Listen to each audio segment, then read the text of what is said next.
मंडळी घरामध्ये पाहुणे-रावळे आले की आपण आवर्जून पनीरची भाजी बनवतो. पण ही भाजी जर तुम्ही पाहुण्यांना बनवून खाऊ घातली ना, तर तुमचं कौतुक केल्याशिवाय राहणार नाही.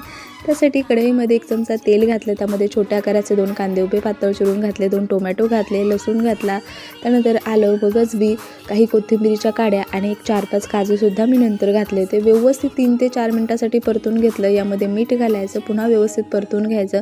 अर्धी वाटी पाणी घातलं. त्यानंतर यामध्ये ना प्लेटमध्ये मी अर्धी वाटी मटर आणि अर्धी वाटी काजूसुद्धा वाफवून घेतले 5 ते 6 मिनिटासाठी. त्यानंतर हे सगळं वाटण थंड करून मिक्सरच्या भांड्यामध्ये वाटून घेतलं. पुन्हा कढईमध्ये 3 ते 4 चमचे तेल घातलं, त्यामध्ये काही खडे मसाले आणि तयार केलेलं वाटण घालायचं. त्यानंतर लाल तिखट, गरम मसाला, किचन किंग मसाला, चवीनुसार मीठ, धना पावडर, हळद यामध्ये मी घातलं होतं. सुरुवातीलाच आपण मीठ घातलं होतं, त्यामुळे इथं थोडंसं टेस्ट करून पाहायचं आणि कमी मीठ वाटलं तर घालायचं.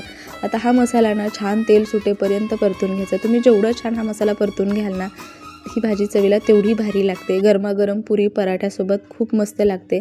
मसाल्यासोबत मटर आणि वाफून घेतलेले काजू घालायचे. त्यानंतर यामध्ये गरजेनुसार पाणी घालायचं. ही भाजी खूप पातळ किंवा खूपच घट्ट नाही, तशी लपथपीत ठेवायची आणि झाकण ठेवून पुन्हा 2 ते 3 मिनिटासाठी मी शिजवून घेतली. वरून यावरती थोडीशी जी दुधावरची साई असते ना, ती फेटून घातली. त्यानंतर कसुरी मेथी हातावर कुस्करून घालायची. चव खूप भारी होते. मंडळी, ही रेसिपी तुम्हाला कशी वाटली ना, ते मला कमेंट करून जरूर सांगा. तुम्ही आपल्या चॅनलवर आज पहिल्यांदा आला असाल तर चॅनलला सबस्क्राईब करा. मस्त असा काजू मटर मसाला खाण्यासाठी तयार आहे. यासोबत खाण्यासाठी मस्त असे पराठे बनवले होते. खूप भारी कॉम्बिनेशन आहे, त्यामुळे जरूर रेसिपी ट्राय करा. बाय.